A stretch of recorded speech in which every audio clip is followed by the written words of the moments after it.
Hello বন্ধুরা, কেমন আছেন? নিশ্চয়ই ভালো আছেন। আবারও একটা নতুন ভিডিও নিয়ে চলে আসলাম। আমার ভিডিওটা একটু রেগুলার আমি হতে পারছি না, কারণ একটু অসুবিধার জন্য আমাকে ভিডিওটা এডিটিং করতে অসুবিধা হচ্ছে। সময়ের অভাবও বলতে পারেন, বা কাজের চাপের জন্যও হতে পারে। একটা বিশেষ কাজে আমি ব্যস্ত হয়ে পড়েছি। তো যাই হোক, আবারও চলে এসেছি নতুন একটা ভিডিও নিয়ে। আর চলে এসেছি একটু হারভেস্টিং করতে। হারভেস্টিং করছি, তার কারণও হচ্ছে সেই একই, কিছুদিন আমি বাড়িতে থাকবো না। আর বাড়িতে না থাকলেই একটু বাপের বাড়ি যাব, আর সেখানেই আমার কাজগুলো আছে। তো সেখানে যাব বলে হারভেস্টিংটা করে নিচ্ছি। আর যখনই আমি কোথাও যাই বা বাড়ি থেকে যাই, চেষ্টা করি বাড়ির কাজগুলোকে একটু গুছিয়ে নিয়ে যেতে। আর বাগানটাও যেহেতু আমার এখন বাড়ির মধ্যেই পড়ে গেছে, তো বাগানটাকেও গোছানোর ব্যাপার আছে।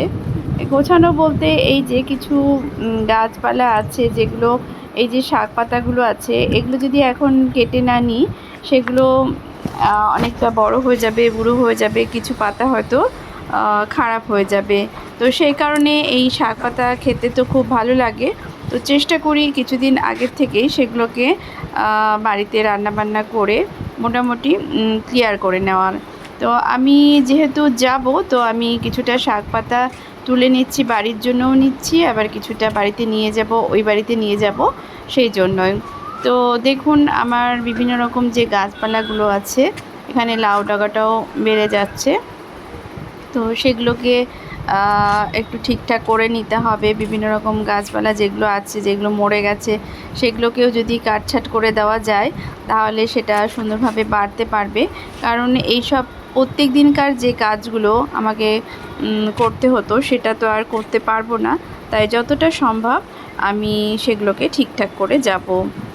আর যাওয়ার আগে তো বললামই কিছুটা হারভেস্টিং করে নিয়ে যাব। আর সেজন্যই আজকে মোটামুটি আপনাদের সঙ্গে হারভেস্টিং ভিডিওই শেয়ার করছি। কী সবজি আমি নিচ্ছি আমার যাওয়ার সময়, সেগুলোই আপনাদের সঙ্গে শেয়ার করছি। আর সবজি তোলার সাথে সাথেও আমি কিছু কিছু কাজ করে যাচ্ছি।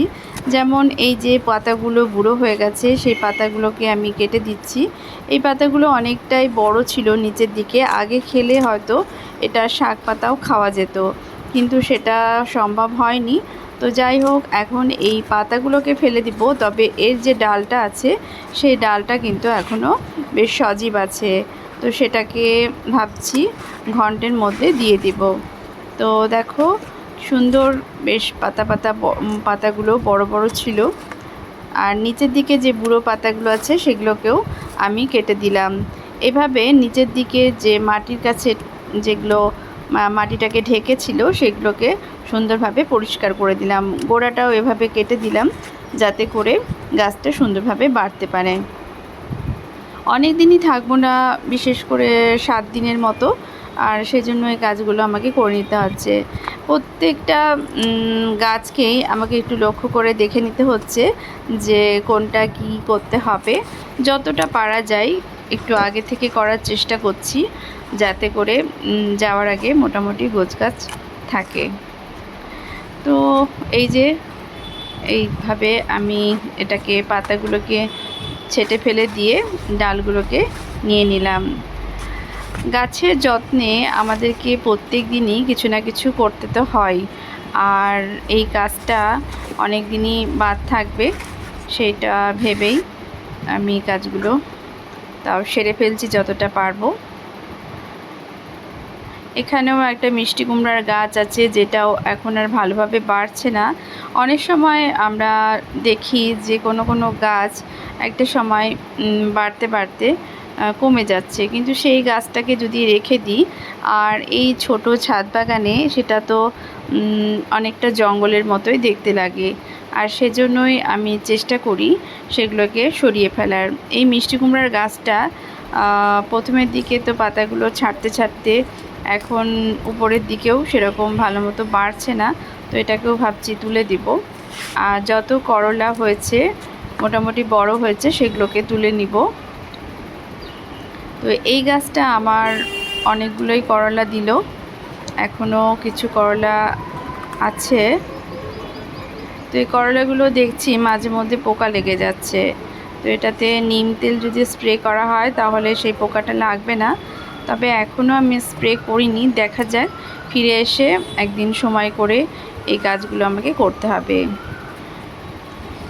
সবজি চাষ করলে আমাদেরকে কিন্তু রেগুলার এই কাজগুলো করে যেতে হয়, আর সেজন্য সবজিও আমরা পাই, ভালোই পাই যদি এগুলো ঠিকঠাক করতে পারি। এই দেখুন কিছুটা আমি করলাও তুলে নিলাম, আর এখানে যে লাল হয়ে গেছে লঙ্কাগুলো, তাছাড়াও অন্যান্য লঙ্কাগুলো যেগুলো পুষ্ট হয়ে গেছে সেগুলো তুলে নেব। লঙ্কা গাছগুলো বৃষ্টির জলে অনেকটাই খারাপ হয়ে গেছিলো, আবার দেখছি পাতাগুলো বেশ সুন্দরভাবে বেরোচ্ছে। তো যাই হোক, এইভাবেই প্রকৃতির হাতে তো গাছপালা ছেড়ে দিতেই হবে, কখনো একটু ভালো লাগবে তো কখনো একটু খারাপ হবে। তাই বেশি ভাবি না, চেষ্টা করি যে এগুলো প্রকৃতি অনুযায়ী চলুক, আর মাঝে মধ্যে তো খাবার দিই। তবে লঙ্কা গাছে খোল জলের চাইতে সবজির খোসার জলটা দেওয়াটাই বেশি আমার মনে হয় ভালো। আমাকে নার্সারিতে বলেছিল যে ক্যাপসিকাম গাছে একদমই খোল পচা জল দেওয়া যাবে না। তো সেজন্য ভাবলাম যে এটাও তো একটা লঙ্কা গাছই, তো এখানে খোল পচানো জল কেমন দেওয়া যাবে। তো আমি সেজন্য সবজি পচা জলই বেশি দিই। তো আপনাদের যদি কারো জানা থাকে তাহলে অবশ্যই লঙ্কা গাছের খাবারটা কী ভালো হবে সেটা আমার সঙ্গে শেয়ার করতে পারেন। আর এই যে দেখুন ডাঁটাগুলো বড় হয়ে গেছিলো, সেগুলোকেও তুলে নিলাম, না হলে বীজ হয়ে যাবে। আর আমার বীজের খুব একটা দরকার নেই, যেহেতু জায়গা কম, তো অল্প একটু বীজ কিনে নিয়ে এসে আমি এখানে ছড়াতে পারবো। আর যদি পেয়ে যাই কিছুটা বীজ তো ভালোই হয়, তো আমি এগুলোকে তুলেই দিলাম। আর এখান থেকে ঢ্যাঁড়সও নিয়ে নিচ্ছি। ঢ্যাঁড়স গাছ এতই ভালো ফলন দেয় যে 2-3 দিন পরই কিন্তু আপনি গাছ থেকে ঢ্যাঁড়স তুলতে পারবেন। কিন্তু ঢ্যাঁড়সের চাহিদা পূরণ করতে গেলে আপনাকে 10-12টা গাছ অবশ্যই লাগাতে হবে, আর সেটা হতে হবে হেলদি। আর সবজির খোসা দিয়েই কিন্তু এটা করা যেতে পারে, একদমই বিনা খরচাতেই খুব সুন্দর কিন্তু আপনি ফলন পাবেন। তো আমার এইবার ঢ্যাঁড়স গাছটা খুব একটা বেশি ভালো হয়নি, যেটা আগের বার আমি ভালো ফলন পেয়েছিলাম। তো প্রত্যেকবারই চেষ্টা করি যে ঢ্যাঁড়স গাছটাকে লাগানোর, কারণ ঢ্যাঁড়স গাছটা খুব সহজেই হয়ে যায়। আর মাটি বলতে এই যে আপনি দেখতেই পাচ্ছেন আমার যে গ্রো ব্যাগগুলো, সেখানে আমি একটা এভাবে লাগিয়েছি। একটা লাগালে তো সেই গাছটা বেশ ভালো হবে। তো যাই হোক, যতটা জায়গা পেয়েছি, কারণ এত গাছ বেরিয়ে যায় তো সেগুলোকে লাগানোর জায়গা কম পড়ে যায়, তখন আমি 2টো গাছও লাগিয়ে ফেলি। যেরকম এই যে পুঁই শাকের গাছগুলো এখানে 2-3টা আমি লাগিয়ে দিয়েছি। তো এখান থেকেও এখন পুঁই শাকগুলো তোলার মতো হয়ে গেছে, তাই জন্য আমি আজকে পুঁই শাকটাও তুলে নিচ্ছি। আর এই পুঁই শাকগুলো যত তোলা হবে, এতে খাবার দিলে আবার নতুন করে ডগা ছাড়বে। তো এটাকে হেলদি রাখার জন্য মাঝে মধ্যে কিন্তু ভালো সবজি পচা খোল পচা জল আপনি দিতে পারেন। তো আমি এখান থেকে অনেকটা পুঁইশাক নিয়ে নিলাম। আর এই গাছটাও দেখছি বেশ সুন্দর হেলদি হতে শুরু করেছে, যেটা কিনা একটা অপরাজিতা ফুলের গাছের সঙ্গে বেড়ে উঠছে। তো এইভাবে অনেকগুলো জায়গাতেই আমি পুঁইশাক লাগিয়েছি, যেহেতু পুঁইশাকটা খেতে ভালোই লাগে আর এটা বেশ ভালো হেলদি, অনেক ক্যালসিয়াম পাওয়া যায়।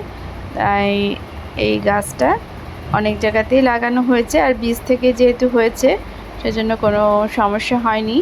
একবার গাছ লাগালে তার বীজ থেকে কিন্তু বেশ সুন্দর পুঁই গাছ হয়ে যায়। আর আপনার কাছে যদি বীজ নাও থাকে, তাহলে বাজার থেকে যে পুঁই শাক আছে সেই ডাঁটাটাকে এই সময় লাগিয়ে দিতে পারেন, তাহলেও কিন্তু বেশ সুন্দর পুঁই গাছ পেয়ে যাবেন। আমি কিন্তু এভাবেও পুঁই গাছ করেছিলাম প্রথমের দিকে। এই যে লাল যে পুঁই শাকটা দেখতে পাচ্ছেন, সেটা কিন্তু আমি এভাবেই করেছিলাম, কারণ আমার কাছে লাল পুঁই শাকের যে বীজ সেটা ছিল না। আর সবুজ যে পুঁই শাকেরটা দেখছেন, সেটা আমার বাগানে তো শেষ হয়ে গেছিলো, আবার হঠাৎ করে কিভাবে চলে এসেছে। যাই হোক, ভালোই হয়েছে, 2 রকম পুঁইশাক ডাঁটাই আমি পেয়ে গেছি। আর এই যে পুঁইশাকের সবুজটা, সেটা প্রথম যখন আমি নিয়েছিলাম, সেটা হচ্ছে আমি রাস্তা দিয়ে হাঁটতে হাঁটতে একটা আবর্জনার মধ্যেই বলতে গেলে একটা ছোট চারা গাছ পেয়েছিলাম, আর সেখান থেকে তুলে নিয়ে এসে এটা লাগিয়েছিলাম। তারপর তো সেই পুঁইশাকের পরের দিকে খারাপ হয়ে গেছিলো, তো সেটা চলে গেছিলো। আবার দেখছি আবার নতুন করে এইবার চারা বেরিয়েছে সবুজ পুঁইশাকের। তো মাঝে মধ্যে আমরা এরকম আশ্চর্যকর জিনিসও দেখতে পাই। হঠাৎ করেই আবার যেই জিনিসটা চলে গেছিলো সেটা আবার পেয়ে যায়। সত্যিই খুব ভালো লাগে সেই সময়। এখানে পুঁইশাকটাও অনেক বেশি হেলদি হয়েছে, তো আমি নিচের গোড়া থেকেও কিছুটা শাক তুলে নিলাম, আর বেশ সুন্দর এখান থেকেও পুঁইশাক পেয়ে গেলাম। যত বর্ষাকালে বৃষ্টি হবে তত কিন্তু পুঁইশাকটা বাড়তে থাকবে। এমনি মাটিতে হলে তো সেইটা ভালোই হয়, আর যেহেতু এটা টবে লাগানো হচ্ছে, তো মাঝে মধ্যে খাবার দিতে হবে, তাতে করে এখান থেকে বেশ ভালো যে ডালপালা ছাড়বে, সুন্দর সুন্দর কচি কচি ডগা পাওয়া যাবে। আমি নিচের দিকের যে শাকগুলো আছে সেগুলো খারাপ হয়ে গেছে, সেগুলোকে ফেলে দিচ্ছি, আর যেগুলো একটু বড় বড় পাতা আছে সেগুলোকে তুলে নিব, তাতে করে নিচের গোড়ার যে পাতাগুলো সেগুলো একটু খালি হয়ে যাবে, আর এই যে গোড়াটা যে মাটিটা সেটা একটু হাওয়া বাতাস পাবে। তো এভাবেই আমি প্রত্যেকটা গাছকে একটু ঠিকঠাক করে নিচ্ছি। যেমন হারভেস্টিং করছি তার সাথে সাথে কিন্তু আমার কাজটাও হয়ে যাচ্ছে। তো এভাবে আমার কাজের সাথে সাথে আমি হারভেস্টিং করে নিচ্ছি। এই যে দেখুন, কিছু খারাপ পাতা আছে যেগুলোকে ফেলে দিচ্ছি, কিছু আগাছা আছে যেগুলোকেও আমি তুলে ফেলে দিচ্ছি। তো একটা টবে হাত দেওয়ার সাথে সাথেই কিন্তু আমাদের প্রথমেই নজর চলে যায় যে ওই টবের মধ্যে কিছু আগাছা আছে কি না, কোনো হলুদ পাতা আছে কি না, সব কিছুই কিন্তু আমরা যারা বাগানিরা আছি তারা লক্ষ্য করি, আর সেই মতোই কিন্তু আমরা ঝটপট সেই কাজগুলো করে ফেলি। এতে করেই কিন্তু আমাদের যে বাগানিদের কাজগুলো খুব মানে তাড়াতাড়ি হয়। প্রত্যেক দিন রেগুলার যে কাজগুলো এভাবেই করে ফেলি, কারণ কাজের যে সময়টা সেটা তো আর বেশি পাওয়া যাবে না আলাদা করে, তো এইভাবেই আমরা ম্যানেজ করার চেষ্টা করি। এরপর চলে এসেছি কলমি শাক তুলতে। এই কলমি শাকগুলো কিছুদিন আগেই এই ডালগুলো লাগানো হয়েছিল। এই টবগুলো খালি করার পরে কি লাগাবো ভাবলাম এই ডালগুলো লাগিয়ে দিই, আর তাতেই দেখুন কি সুন্দর কলমি শাক হয়ে গেছে। তো এখান থেকেও কিছুটা কলমি শাক আমি তুলে নিব। কলমি শাক করা কিন্তু খুবই সহজ। ছাদ বাগানে আপনারা খুব সহজেই কিন্তু কলমি শাক করতে পারেন। এই সহজে করে হয়ে যাওয়া যে শাক পাতাগুলো আছে সেগুলো করলেই আমরা আমাদের প্রতিদিনকার যে ছোট ছোট যে চাহিদাগুলো, খাবারের যে চাহিদাগুলো সেগুলো মেটাতে পারবো। তো দেখুন, এখান থেকে আমি এক মুঠো কলমি শাক পেয়ে গেলাম। তো পরিবারের যদি কম প্রয়োজন থাকে সেখানে আপনি অল্প অল্প করে এরকমভাবে চাষ করে আপনাদের চাহিদা পূরণ করতে পারেন। আর দেখুন, আমি শাক তোলার পরে এই যে ছোট ছোট ঘাসগুলো হয়েছে সেগুলোকে তুলে দিচ্ছি। এগুলোকে এখন যদি আমি তুলে না ফেলে দিই তাহলে এরপরে এগুলো বড় হয়ে গেলে এগুলো তুলে ফেলা খুব কষ্টকর হয়ে পড়বে, আর সেই জন্যই আমি এই কাজগুলো করছি। এরপরে চলে এসেছি এই যে গামলাতেও অনেকগুলো কলমি শাক হয়েছে। বৃষ্টি পড়াতেই কলমি শাকগুলো বেশ সুন্দর তরতর করে বেড়ে উঠেছে। আর এগুলো তুলে ফেলার পরে গাছের গোড়াতে যদি আমি আবার সবজি পচা জল বা খোল পচা জল দিতে পারি তাহলে কিন্তু এটা আবারও বেড়ে উঠবে। তো একবার লাগালে কলমি শাক বারবার খাওয়া যেতে পারে। তো শীতকালে তো কলমি শাক কম হয়, তো এই সময় বর্ষাকালে বা গ্রীষ্মকাল থেকেই কিন্তু কলমি শাকের ফলনটা বাড়তে থাকে। আরও কিছুটা এদিকে যে উচ্ছে গাছটা আছে সেখান থেকে উচ্ছে পেড়ে নিলাম। এই গাছের করলাগুলো এইরকমই হয়, ছোট ছোটোই হয়, উচ্ছের মতনই, তাই জন্য এটাকে আমি ছোট ছোটোই তুলে নিচ্ছি। তো ভাবছি এই গাছটাকেও তুলে ফেলে দিব, দিয়ে ভালো উচ্ছের বীজ লাগাবো। তবু যেহেতু ফল দিচ্ছে সেজন্য এখন আপাতত রেখেই দিলাম। এরপরে দেখুন, এই যে এখানে দুটো যে বীজ করার জন্য ঢ্যাঁড়স রাখা হয়েছে সেটা আমার মানে না থাকার জন্যই এই বীজগুলো হয়ে গেছে। তো রেখে দিয়েছি, এখান থেকে কিছুটা বীজ পাওয়া যাবে। আর ওখান থেকে আরেকটা ঢ্যাঁড়স তুলে নিলাম। আর এখান থেকে আমি কিছু কিছু কচি কচি ঢ্যাঁড়সও তুলে নিচ্ছি। কিছুদিন থাকবো না, আর সেজন্য এই ঢ্যাঁড়সগুলোকে নষ্ট করব না। এগুলো থেকে গেলেই হয়তো পেকে যেতে পারে, আর সেজন্য আমি এগুলোকে তুলেই নিচ্ছি। তো দেখুন, এখানেও একটা ঢ্যাঁড়স গাছ আছে এই গ্রো ব্যাগটার মধ্যে। তো নিচের দিকে এখনও ঢ্যাঁড়স সেরকমভাবে ধরেনি। এটা একবার ধরতে শুরু করলে বেশ সুন্দরভাবে প্রত্যেক দিনই কিন্তু ফুল থেকে ফল হতেই থাকে। প্রত্যেক দিন হয়তো না পাওয়া গেলেও 1-2 দিন পর পর এক একটা ঢ্যাঁড়স গাছে পাওয়া যেতেই থাকে। খুব তাড়াতাড়ি কিন্তু ঢ্যাঁড়স গাছ বাড়তে থাকে। আর দেখুন, আমি আগেও করলা তুলে নিয়েছি, তারপরেও আবারও দেখছি করলা আছে, সেগুলো আবার তুলে নিচ্ছি। কারণ কিছু কিছু করলা একটু বড় হওয়ার জন্য আমি রেখে দিয়েছিলাম, যে এগুলো একটু বড় হোক, যাওয়ার আগে পর্যন্ত আমি যদি এগুলোকে তুলে ফেলি তাহলেই তো এগুলো বেশ ভালো হবে। তো এখান থেকে আমি কিছুটা লঙ্কাও তুলে নিচ্ছি। লঙ্কাগুলো বেশ লাল লাল হয়ে যাচ্ছে। জানি না এখানে বৃষ্টির জল বেশি পড়াতে কিনা লঙ্কাগুলো একটু তাড়াতাড়ি ঝরে পড়ছে। তো এখান থেকে অনেকটাই লঙ্কা আমি তুলে নেব। আবারও নতুন ফুল আসছে, ফুল থেকে নিশ্চয়ই আশা করব যে নতুন লঙ্কা হবে। তো দেখুন, আমার লঙ্কা গাছগুলো আপনাদের সাথে শেয়ার করে দিলাম, যে লঙ্কা গাছগুলো বর্ষাকালে আসতেই বৃষ্টির জলে জন্য বেশ মানে খারাপ হয়ে যাচ্ছিল। তো সেগুলো আস্তে আস্তে একটু ভালো হচ্ছে, ফুলও ফুটছে। তো কিছুটা লঙ্কাও, আমার 1 মুঠো লঙ্কা হয়ে গেল। বাজার থেকে কিনতে গেলে কিন্তু এই যে অল্প অল্প সবজিগুলো আমি তুলছি, সেগুলো কিনতে গেলেও কিন্তু আমার অনেকটাই প্রয়োজন হয়, টাকা দিয়ে কিনতে হয়। আর যদি আমরা এরকম ছোট ছোট করে চাষ করি, তাহলে কিন্তু আমাদের ছোট ছোট প্রয়োজনগুলো মিটে যায়। এই দেখো, কিছুটা গন্ধপাতাল পাতাও তুলে নিলাম। আবারও চলে এসেছি এই পুঁই গাছটার কাছে, যেখানে আমি আরেকটু পাতা তুলে নিচ্ছি। কারণ নিচের দিকের পাতাগুলো একটু বড় বড় মোটা মোটা হয়ে গেছে। তো এগুলোকে আমি তুলে নিচ্ছি। এই গাছটারও পাতা তুলেছি, তারপরেও মনে হলো কিছুটা পাতা বড় বড় আছে, এটাও তুলে নিই। এখানে আমার ড্রাগন গাছটা লাগানো আছে।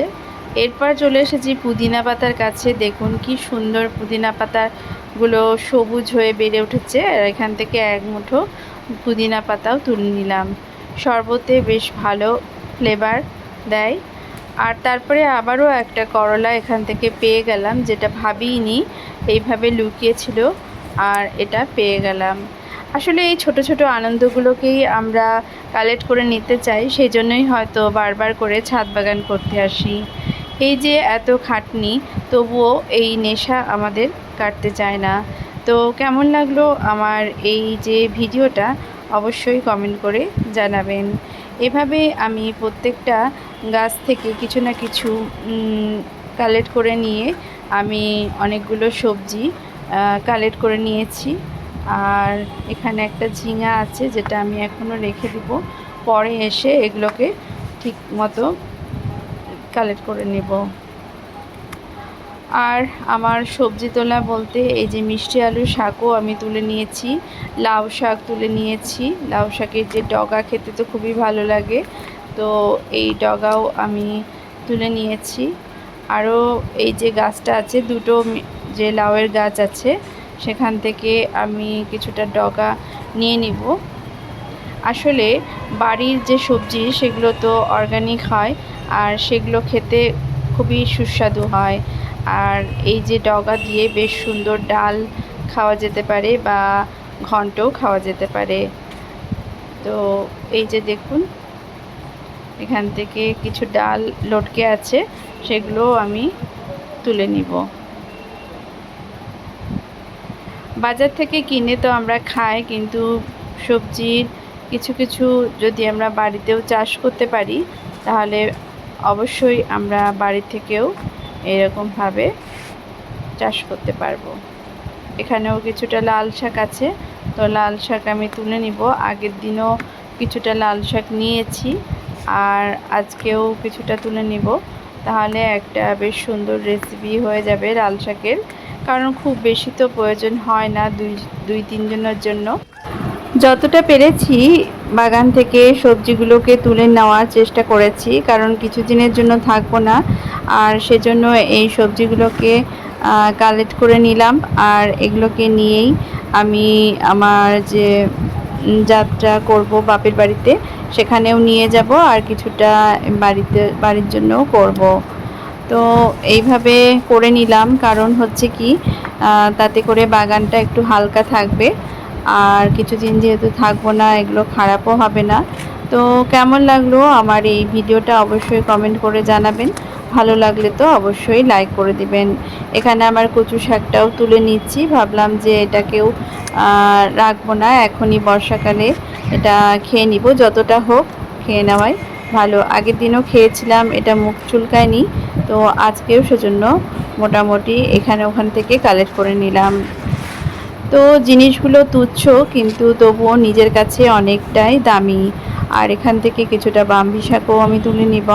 এই কিছুদিন আগে আপনাদের সঙ্গে শেয়ার করেছিলাম বাম্বি শাকগুলো লাগালাম, তো দেখুন কি সুন্দরভাবে বাম্বি শাকগুলো বেড়ে উঠেছে। তো এই তো আমার আজকের হারভেস্টিং শেষ হয়ে গেল। প্রচুর পরিমাণে শাক পাতা, লঙ্কা, করলা, ঢ্যাঁড়স তুলে ফেলেছি।